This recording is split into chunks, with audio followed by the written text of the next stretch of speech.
और एक बार फिर आपको लिए चलेंगे भोपाल के मिंटो हॉल।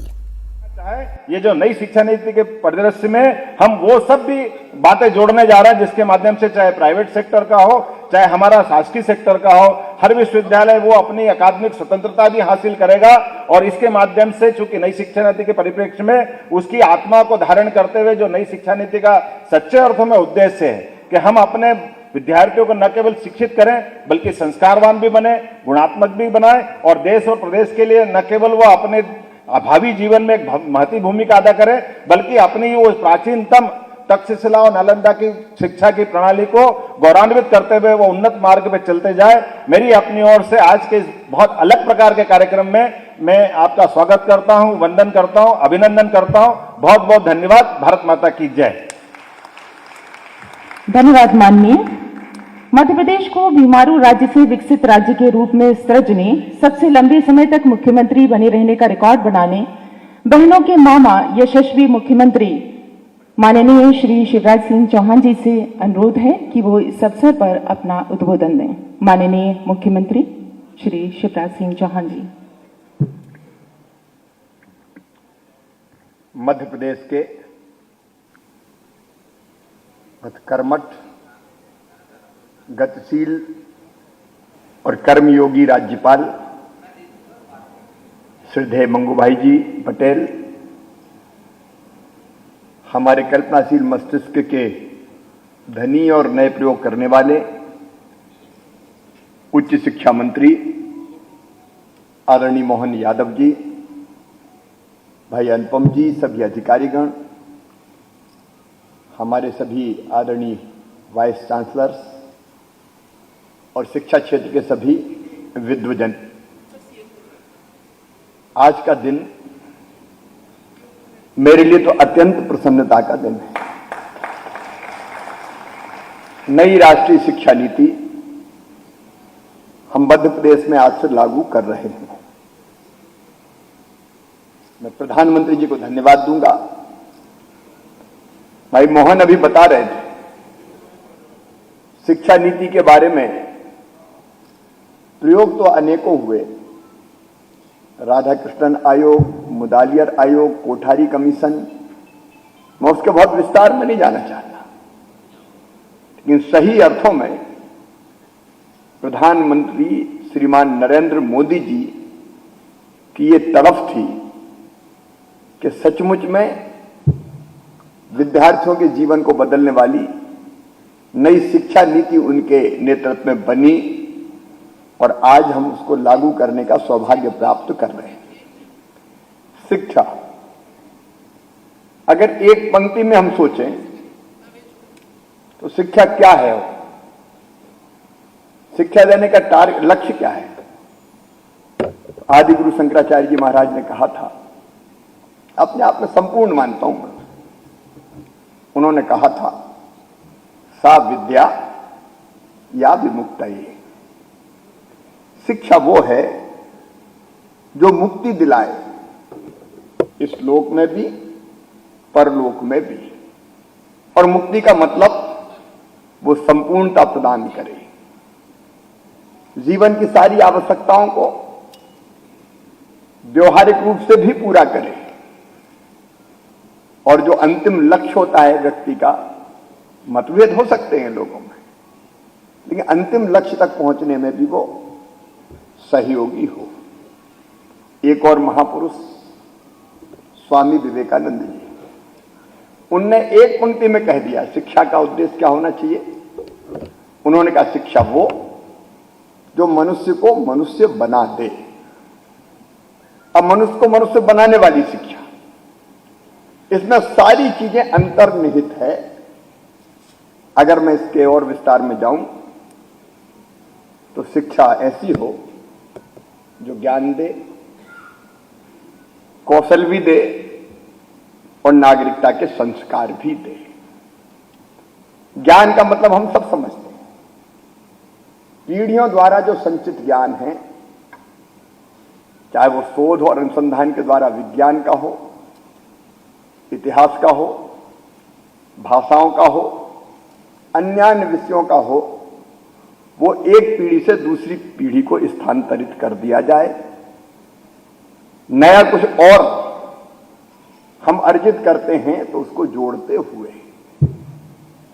और ज्ञान भी संपूर्ण ज्ञान। नई शिक्षा नीति में यह बात है, अगर आपने बीएससी करना है तो आप फिर इतिहास नहीं पढ़ सकते, आप भाषा नहीं पढ़ सकते, आपको केवल फिजिक्स केमिस्ट्री पढ़नी पड़ेगी। लेकिन नई शिक्षा नीति इस बात की अनुमति देती है कि वो फिजिक्स केमिस्ट्री पढ़ते हुए भी हिंदी का उद्भट विद्वान बन सके, संस्कृत का ज्ञान प्राप्त कर सके, इतिहास का अध्ययन कर सके। शिक्षा एकांगी नहीं होती, ज्ञान का मतलब संपूर्ण ज्ञान, और उन विषयों का ज्ञान जो वो चाहे। हम बांध नहीं सकते कि बस बंध गए तुम डिग्री के लिए इतना ही कर सकते। और ज्ञान की जब हम बात करते हैं तो दूसरी बात और उसमें समाहित है। ज्ञान मतलब तोता रतंत्र नहीं है, 2 एकम 2, 2 दूनी 4, 2 तिया 6, तोता रतंत्र नहीं है। मनुष्य में नैसर्गिक, बच्चों में तो विशेष रूप से एक स्वाभाविक दक्षता होती है चीजों को जानने की, समझने की, समझ के उनमें और विस्तार करने की, शोध करने की, अनुसंधान करने की, जोड़ने की। और इसलिए जो नई शिक्षा नीति में जो अब ग्रेडिंग प्रणाली लागू होगी, नहीं तो अंकों के पीछे वो क्या गाइड, कौन कौन सी परीक्षा के पहले पढ़ लो और रट रटा के पास हो जाओ। अब वो सही अर्थों में ज्ञान थोड़ी होता है, स्वाभाविक रूप से वो सीखे, हंसते खेलते मुस्कुराते। डंडा दे के मम्मी पापा ने भेज दिया कॉलेज,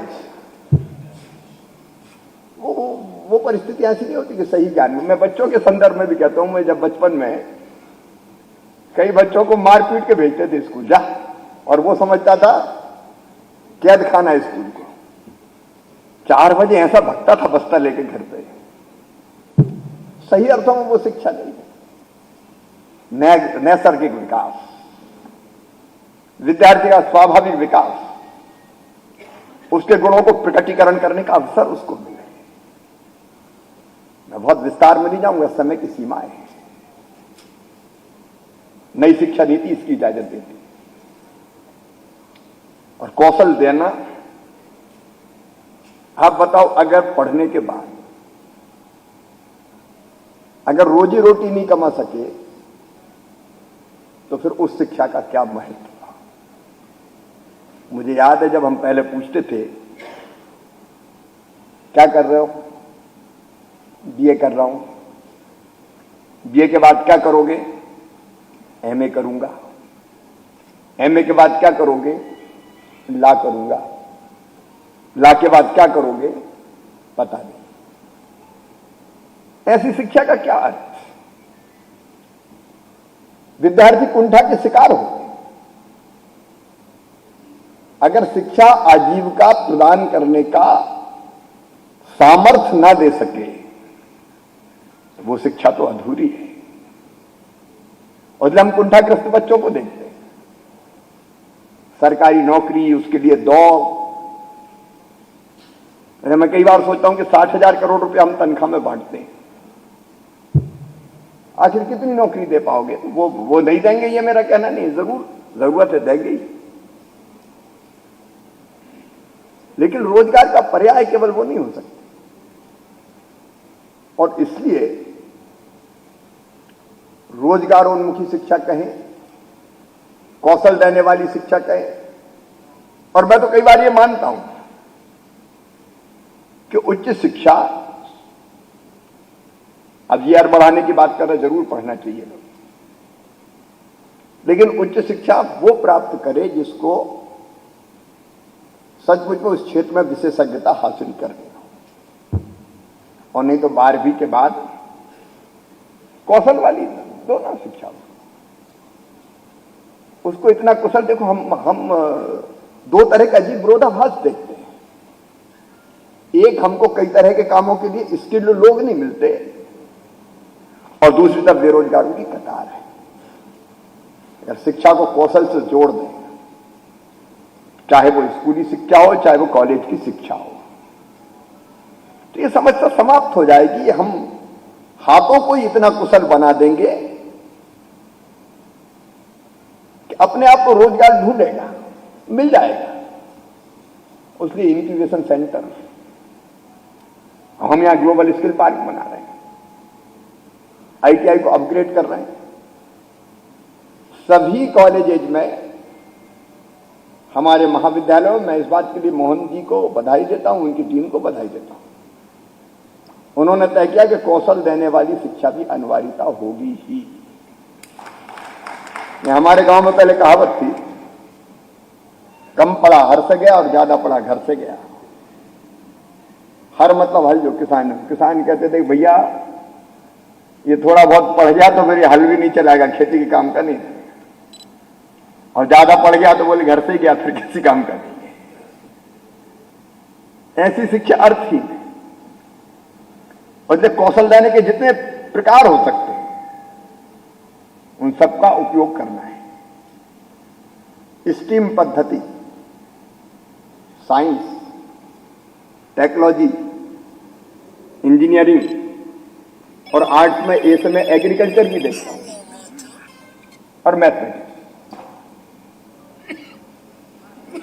ये आपने अच्छा किया कि केवल एग्रीकल्चर यूनिवर्सिटी कृषि की शिक्षा क्यों दे? हर महाविद्यालय कृषि की, हार्टिकल्चर की, फूड प्रोसेसिंग की शिक्षा क्यों ना? अनेकों विषय हो सकते हैं रोजगार देने वाले, और इसलिए यह कौशल देने का काम है। देश में, प्रदेश में, दुनिया में बेहतर से बेहतर काम उसको मिल सके। और तीसरा महत्वपूर्ण पहलू है नागरिकता के संस्कार देना। पढ़ के अगर उजड़ है, ड्रग्स लेता है, ईमानदार नहीं है, चरित्रवान नहीं है, ऐसी शिक्षा को क्या करोगे आप? ये नागरिकता के संस्कार तो चाहिए भाई। वो देशभक्त हो, चरित्रवान हो, ईमानदार हो, कर्मठ हो, परिश्रमी हो, बेटियों की इज्जत करना जानता हो, तो ही तो शिक्षित कहेंगे ना।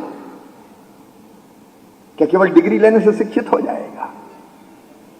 और इसलिए यह अत्यंत आवश्यक है मोहन जी कि हम नागरिकता के इन संस्कारों से बच्चों को भर दें। नागरिकता के संस्कार, उसको सही अर्थों में मनुष्य बनाए शिक्षा। और इसलिए ये बिल्कुल ठीक सोचा है। बचपन में जब हम पढ़ते थे तो नैतिकता का एक पाठ होता था। 4 पीरियड में 5 पर जोड़ो ना नागरिकता के संस्कार देने वाला, क्या दिक्कत है? अलग अलग सप्ताह अलग अलग चीजें पढ़ाई जा सकती। महापुरुषों की जीवनी प्रेरित करती है। बच्चे बहुत भावुक भी होते हैं। माटी के लौंदे जैसा चाहो वैसा गढ़ दो, दिशा दे दी तो उद्भट विद्वान बनेंगे, देश और प्रदेश के लिए बहुत उपयोगी होंगे, दुनिया की समृद्धि और विकास में योगदान देंगे। और दिशा अगर गलत पकड़ ली तो समाज के लिए विनाशकारी साबित हो जाएगी। इसलिए जरूरी है कि हम नागरिकता के संस्कारों से बच्चों को भरें। यह ड्यूटी है, जिम्मेदारी है हमारी। कोई बच्चा बिगड़ा तो केवल उसका दोष नहीं है, दोष समाज का है, शिक्षा देने वालों का है, याद रखना। और इसलिए उस दिशा में जितने प्रयास, आपने महापुरुषों का बिल्कुल ठीक सोचा है। देखो बच्चे भावुक होते हैं। अब जब शहीदों के बलिदान की गाथा पढ़ते हैं तो उनके मन में देशभक्ति का जज्बा जागता है। मैं तो कहता हूं एनएसएस की शिक्षा, एनएसएस के माध्यम से ज्यादा विद्यार्थी कैसे उसको ज्वाइन करें, वो अपना कर्तव्य समझे अधिकारों के साथ साथ। उसकी चिंता होनी चाहिए जो इस शिक्षा नीति में की जा रही है। शिक्षकों के लिए प्रधानमंत्री जी कहते थे, 5C का मंत्र उन्होंने दिया था। Critical thinking, creativity, collaboration, curiosity और कम्युनिकेशन। अब ये इसके लिए प्रोफेसर्स, लेक्चरर्स की ट्रेनिंग मैं अत्यंत महत्वपूर्ण मानता हूं। सारे वाइस चांसलर्स मित्र यहां बैठे हुए हैं, मैं उनसे अनुरोध करना चाहता हूं, उनका काम केवल यूनिवर्सिटी चलाना नहीं है, उनका काम केवल किसी कॉलेज को संबद्धता देना नहीं है, उनका काम शिक्षा के उद्देश्यों को पूर्ति करने वाली शिक्षा महाविद्यालय में मिल रही है कि नहीं मिल रही है देखना भी है। आप विश्वविद्यालय के कैदी मत बनो, आप क्यों दौरे नहीं कर सकते, आप महाविद्यालय में क्यों नहीं जा सकते, आप वहां की शिक्षा व्यवस्था को दिशा क्यों नहीं दे सकते। और इसलिए मैं मानता हूं बहुत क्रिएटिव भूमिका का निर्वाह आपको करना है संबद्ध महाविद्यालयों से। क्यों आप वर्चुअली नहीं जुड़ सकते, क्यों आप उसकी मॉनिटरिंग नहीं कर सकते। ये हमारे वाइस चांसलर्स को करना ही चाहिए, तभी हम शिक्षा के उद्देश्यों को पूरा कर पाएंगे। और इसलिए मेरी प्रार्थना है कि उस हिसाब से आपके प्रवास, आपके दौरे, आपका वर्चुअली जुड़ना, दिशा देना, मूल्यांकन